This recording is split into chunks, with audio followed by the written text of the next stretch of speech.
The Christian Illuminati is real, camp, and Apostle Pagani finally confronts it. You know, Marcus has been sharing a lot about it and catching heat because he's willing to, a lot of the time, say what a lot of people won't say for some reasons, are holding back to say, are waiting to say, or will never say. And then, you know, Tim Ross was, you know, talking about it and he shared it himself, which is where Marcus even got the term Christian Illuminati, if I'm not mistaken. But Tim Ross went in depth about it. He said, yeah, man. He said there is a system where we all have dirt on each other. And I feel like maybe he's just getting tired of that system, because there's no other reason why you'd share that with everybody and publicly just say it if you're just not, you're getting tired of that system. You know what I'm saying? Someone's abusing you, someone's got into a place where now it's very uncomfortable, and you don't care no more. There's a group of Christians, ministers, pastors, and leaders in the faith that have gathered all this dirt on each other. And it's like, if you talk about me, I'm going to talk about you. If you air my stuff out, I'm going to air your stuff out. And it's become very manipulative, very intimidating, very fear-based, right? And that's nothing but witchcraft, by the way. Those are fruits of witchcraft. It reminds me of Diddy, how Diddy has all this dirt on government people and, you know, people in high, low, medium places of all over and all statures and all names and kingdoms and nations, right? Who knows? The Lord only knows, right? But you got all this information. Reminds me even of the Epstein list that everybody talks about. Like, there's these people in the world that have all this dirt and information to blackmail, blackball, or blacklist you, and they have the power to make those decisions whether you come up or not, whether you stay in the same place, and they will put you through tests. They'll put you through these demonic tests where it's like, let's see if this person will be comfortable with this. Let's see how far this person is willing to go, to bend, to fold, to, you know, sell out, really, right? To compromise. But we don't bend, we don't fold, we don't compromise. It's Treyway. Treyway, you know what I'm saying? So listen, it's real out here. We're gonna get into it. We're gonna see some of what Marcus had to say. We're gonna hear the complete video, the segment of Apostle Pagani just talking about the Christian Illuminati and how it's real. It's real out here. So let's just get into it. Before we do, hit that like, share, subscribe button. Please help out the channel. And if you would like to take it even further and you would like to sow into me or sow into the channel and support, listen, look right there on your screen in the corner right here on this hand side for ways that you can give. God bless y'all. Let's get into it. I've been talking about this for a while now. People get caught up. They say don't use the word Illuminati because anybody who you're calling Christian Illuminati isn't really a Christian. But the thing is, the word is being used because they operate how the Illuminati or the Freemasons operate. It's like a good boys club. And so we're going to play the interview. That's my boy Cap right there. You can go to his YouTube or Pagani's to watch it. And it really reminds me, honestly, of the stuff with Trump. That's one of the reasons why I've always liked Trump. The media tries to tell you Trump is this bad guy, and there's all these narratives. And in the kingdom, a lot of times it can be demonic, right? So it'd be the ones who are trying to protect their money, trying to protect their fame.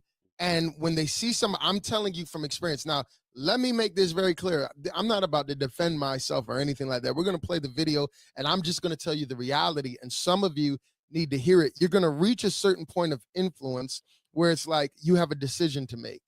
You can play the game, and then they'll stamp off on you and allow you to come to the next level. But if you don't play the game, if you don't be a good boy, right, they begin to create narratives about you because they don't want people to listen to you, right? It's almost like you have to go to that next level with a blindfold instead of a flashlight. Because a lot of people in the Christian Illuminati are living in darkness, they're living compromised, they're living lukewarm. You're not lying. And so they have a lot of influence, they have a lot of money, they have a lot of platforms, they have a lot of podcasts that they can put you on. And a lot of people, right, because Christianity has become a business, they want to be in those rooms, they want to be in those spaces. And we look at success and numbers, right, as God's blessing. But the reality is there's a lot of people living a double life. And so if you don't say, okay, I'm gonna put on the blindfold and act like I don't see what I see or what I feel in the spirit, then what these people will do, think about it, the powerful ones, they will create narratives to try to discredit you so that people won't hear the truth. Everything Marcus said right there was just facts, man. Listen, like for the sake of I want to move up and I want my ministry to succeed, and I know if I talk to this person and partner with this person, if I become friends with this person, I know that I will level up. You feel what I'm saying? And it's really an idolatry of like opportunity. It's like like you're idolizing opportunity, and it's a bunch of opportunists in the body of Christ that and I'm gonna talk about kind of more of the like 20-year-olds and 30-year-old influencers because that's where I'm at, right?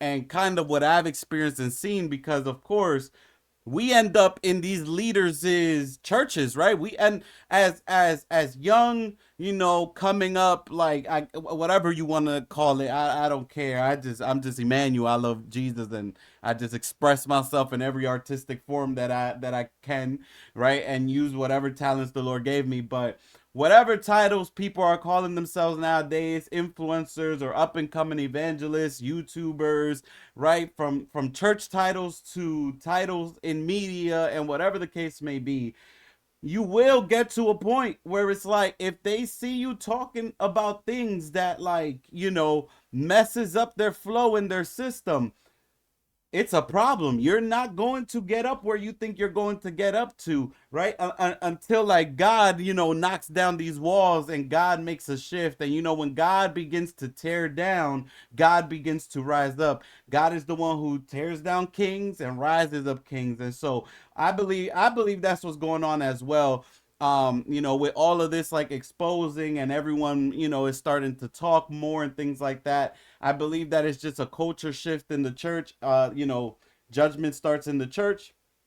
And I believe that as God begins to bring down people that he's given grace for years and years and years to, right? Covered them, covered secrets on secrets on secrets on secrets, skeletons on skeletons on skeletons on skeletons.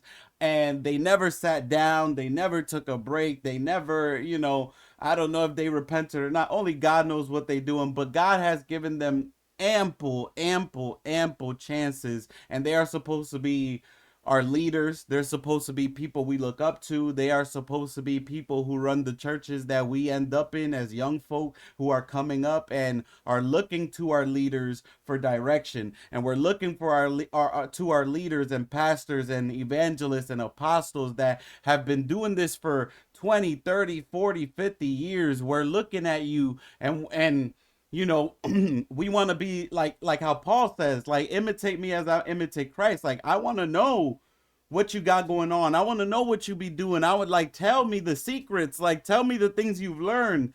But instead, we end up in their churches, and it's like if you want to move up as a young person, you got to get down with their system that's already pre-built.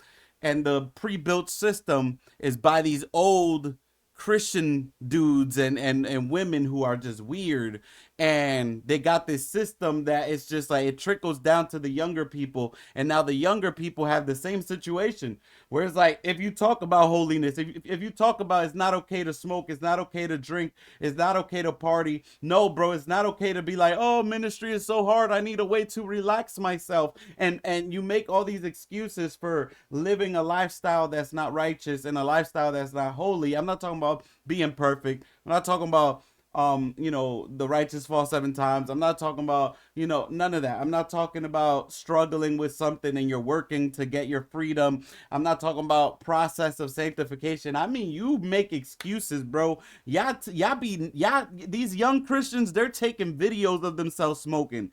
As a Christian, they're making videos. They are just blunt with it.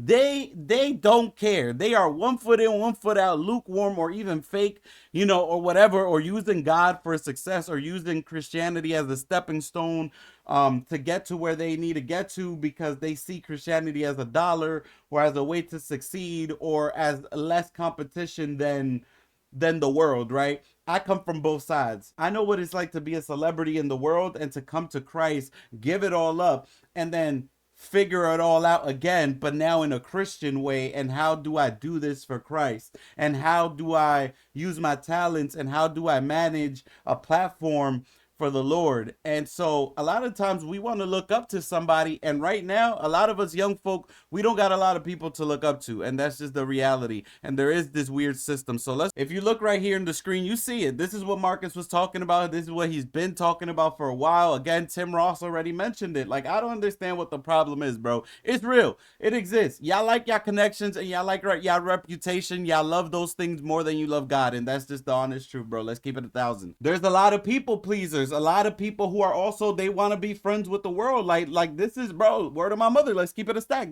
They're like connected to celebrities. They're connected to all these like opportunity, situations and stages and platforms. And in order to reach those places, or you feel like you want to climb up that ladder, hey, there are some people that you cannot get on their bad side. If you get on their bad side, they're going to slander your name to others that could have opened doors for you. They're going to talk about you. They're going to say, not this person. You know what I'm saying? Whenever somebody even comes, oh, what you think about so-and-so? You already made a bad impression with the gatekeeper, so they're going to close them doors on you. You feel what I'm saying? But hey, listen, God is in control. Nobody can stop what God has for you. You don't need to play in this game, but a lot of Christians feel like they do. Some people are victims, like, man, this is what I got to do to succeed in ministry. And it's like, no, it's not, and God is going to make a change. You don't have to, get into all of this, but this is real right here. I don't know who's in it. I don't know who's not. I don't think that's what Marcus was saying here,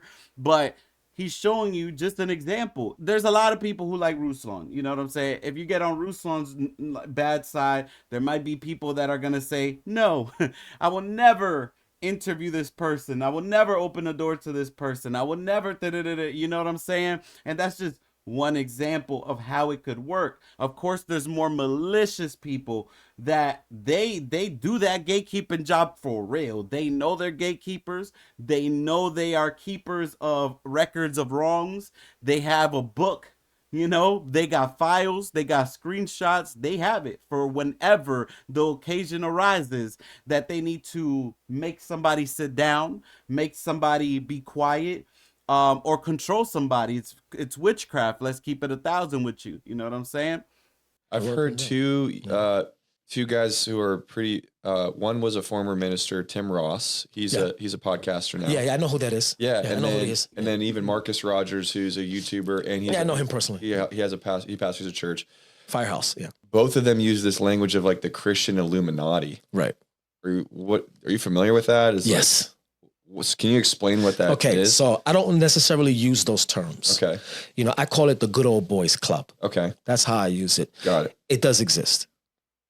What is it? Come on. It's Come on. An elite group of Christian ministers. I don't know too much about the influencers because I don't really deal with like the podcasters segment of it, but no, we're here.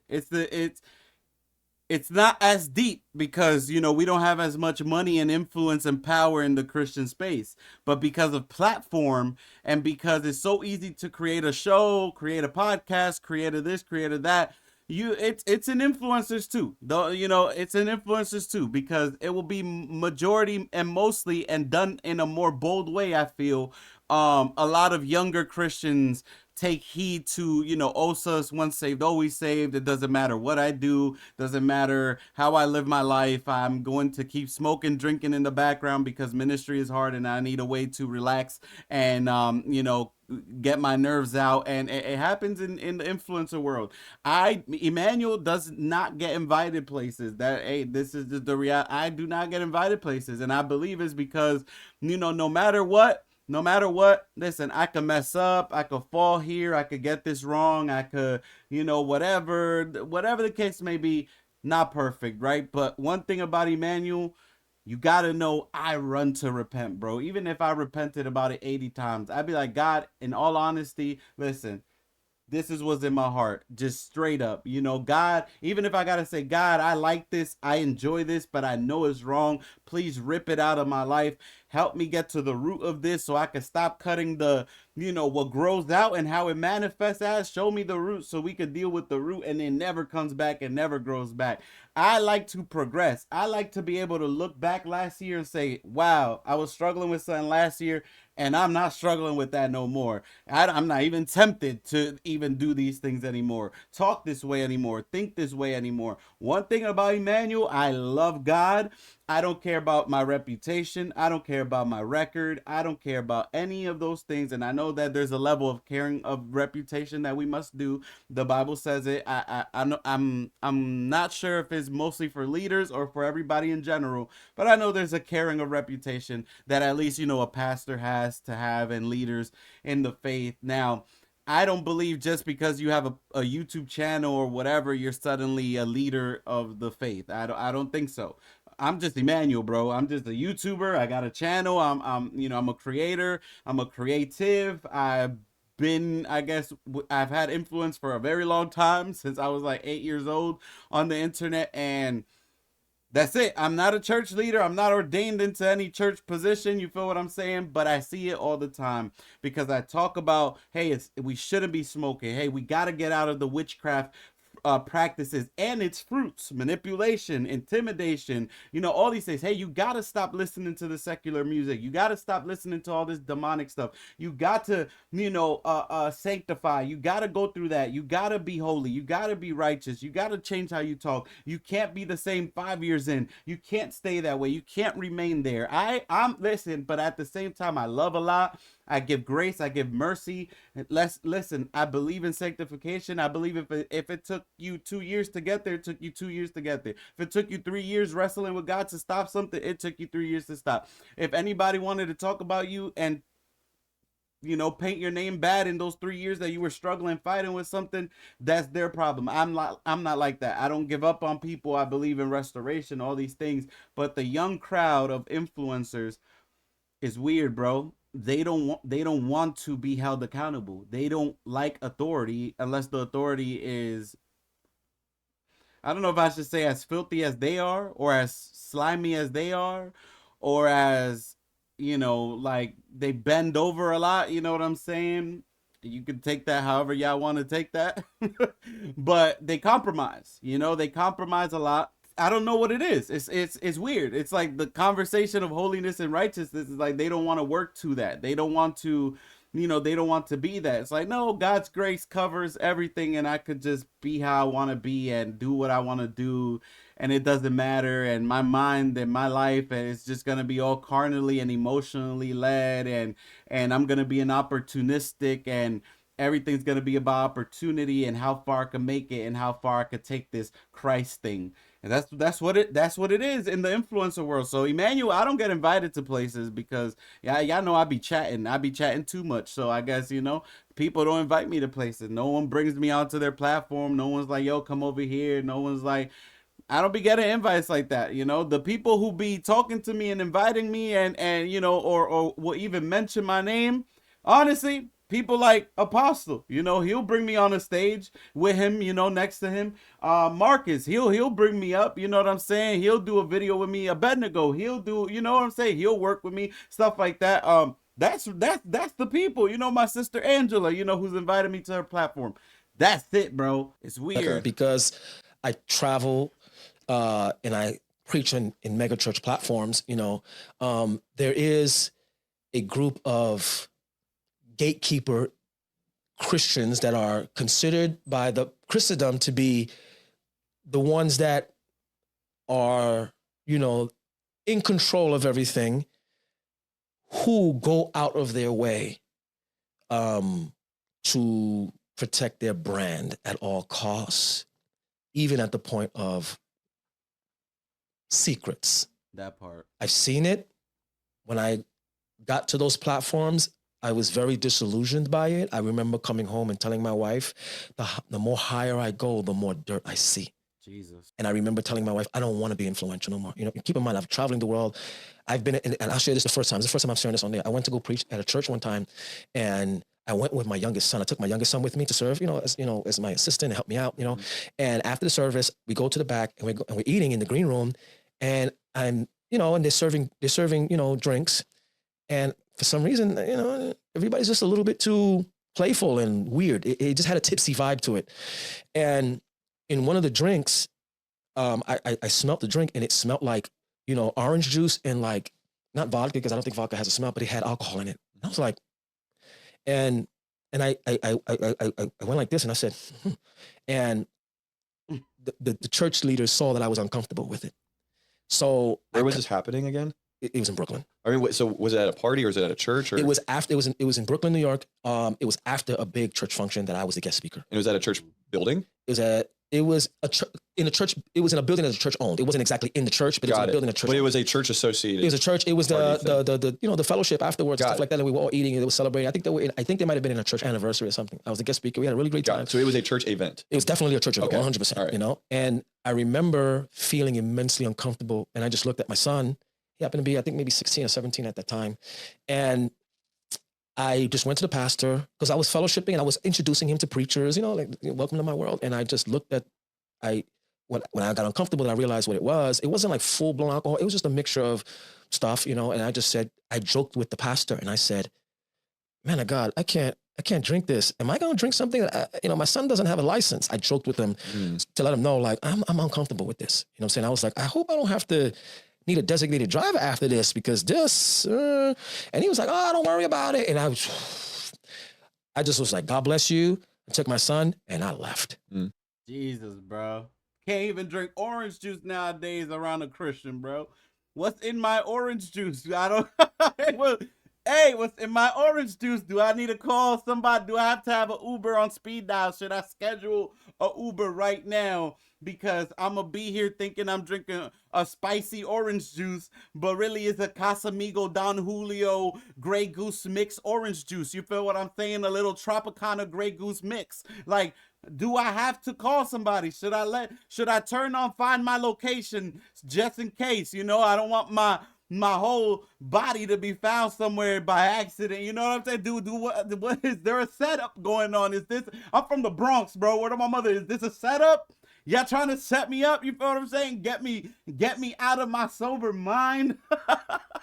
Like, it's not funny. I could only just laugh because it's just so shocking, bro. You know what I'm saying? Like, this is really happening and they're not embarrassed. You see, that's the difference right there. It's like, where is the conviction? Like, where is the conviction?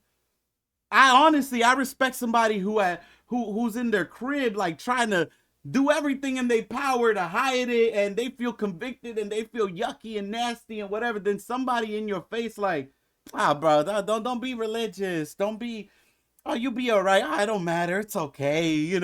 Let's water it down. Let's act like it's all good, bro. Just chill, bro.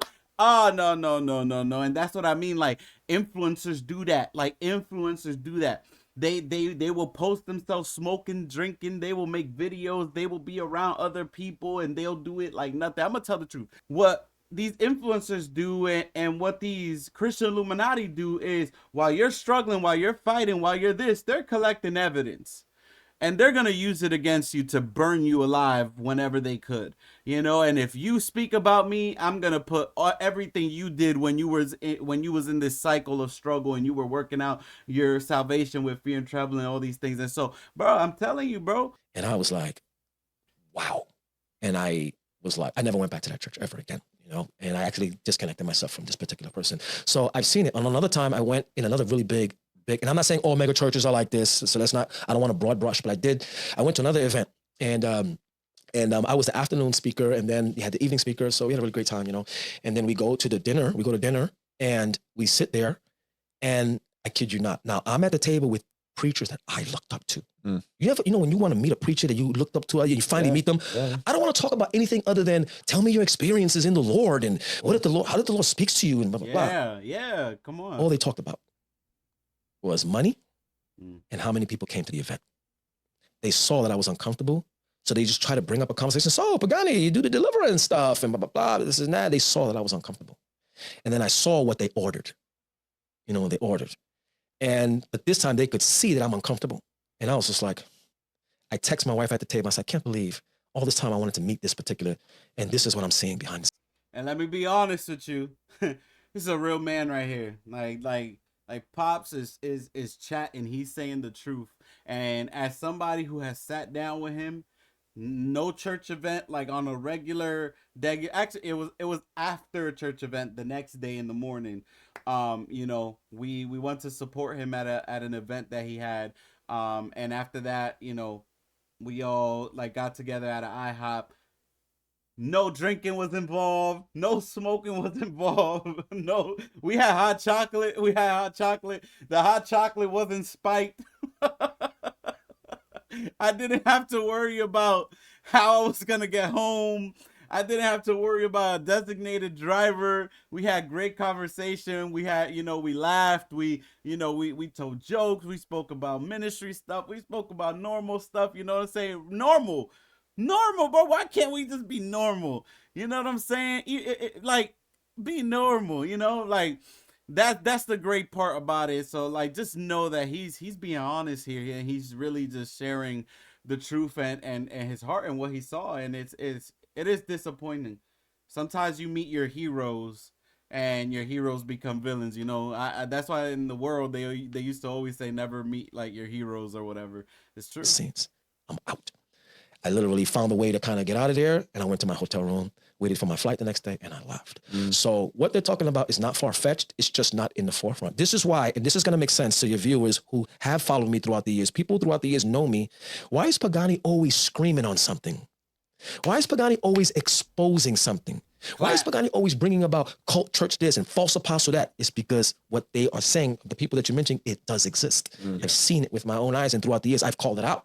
Except that now, because of COVID, folks got a little scared and they went under the radar. It's still there. It's still there. So yeah, it does exist. Not a lot. This is only a fringe of people that live foul. It does exist. And if confronting affects the money, then they demonize you so that you lose your credibility and no one listens to you. There it is. So that's the game that's playing. I just call it, because I'm a little bit older, I call it the good old boys club. Nowadays they call it Illuminati. By the way, that's exactly why a lot of people steer clear of Marcus. You know what I'm saying? Because there's a lot of people who controversial, a lot of people who this did, but one of the reasons, bro, I'm not gonna lie to you, that a lot of people stay clear from Marcus is because he he gonna mess up the money. It's real, man. It's real. It happens. Like, it's really out here. Yeah. Now as far as a lot of the higher ups, no, I just know the ones that I personally have witnessed, and I have called out, and I have rebuked them, and I have told them you need to repent or you're going to go to hell. I have told them that. And that was the last time they invited me. I just finished coming back from somewhere having to rebuke something. Really? It's a whole other story there. Is that part of the apostolic calling to like go? A genuine question though. Yeah. Is that part of it? Is like going and? Well, I think it's a job of every Christian to confront. How you confront also, I think there's biblical requirements on how to confront. So ideally we should all hold each other accountable. But I word it like this. There's this abuse of touch not my anointed, right? The touch not my anointed, right? Yeah. So, yeah. And to some degree, I understand under the Old Testament how that applied. It's about honor, it's about respect, not reverence. And sometimes you respect the office even if you don't respect the person, right? Yeah. But here's what I learned. When God wants to touch an anointed, he raises up an anointed to touch another anointed. So an anointed can touch an anointed. This is why, watch this. Jehu could not touch Jezebel until he got the oil. Until he got anointed. Oh, boy. See? All right, it's all good. The internet started tweaking for whatever reason, so I don't know what's going on. I'll get that fixed later. So let's just wrap up, man. Listen, Christian Illuminati is real, y'all. It's real. It trickles down into the influencers and people who are coming up in Christianity in whatever way, in media, like whatever mountain you're climbing with the Lord, whether that's, to be somebody in the church, right? Like an ordained position in the church, or you're trying to do media or art or creation for the Lord or music for the Lord, whatever it is, business for the Lord, whatever mountain you're climbing. It seems to be that you always get to a place where you must be careful, because you will be silenced if you're not silent as you climb up that mountain, and you don't people please, and you don't kiss people's butt, and you don't, stroke people's egos, and you don't, follow the rules, the Christian rules. If you don't play the game, it seems like people position themselves to get you up out of here, or to at least stop your growth, or to stop you from getting to places, right? All the places that are popping and people see, and you might want to come on this platform to share a testimony. Well, too bad, because you encountered, or one of your videos or something you said, like, one of these gatekeepers saw it, and that gatekeeper is friends with a certain platform, or that interview, channel you want to be on, and already mentioned your name, or that person mentioned your name to that gatekeeper, say, yo, I'm gonna bring up so and so, and they said, nah, no, the Lord is telling me no. I feel in my spirit, I'm discerning no. But in reality, it's just that they don't like you. They don't like what you're saying. You talk too much. You're not playing the game. You're not being a good boy, or a good girl. You feel what I'm saying? And you're not willing to stroke their egos. You're not willing to stroke their reputation, and all of that stuff. I'm all for honoring, but there is a false honoring that happens in the church. There's a perverted version of honoring, and we get to decide. If you're climbing up my mountain, we get to decide if you're going to come up here where we are or not. And usually, right, unfortunately, it seems like half the time you're going to encounter somebody who wants you to silence yourself. They want you to compromise yourself. They will blackmail you. They will blacklist you. They will blackball you. Whatever black, they will do it to you. You feel what I'm saying? So let me know what you guys think in the comments. Definitely, don't forget to like, don't forget to subscribe, and I'll see you guys in the next one.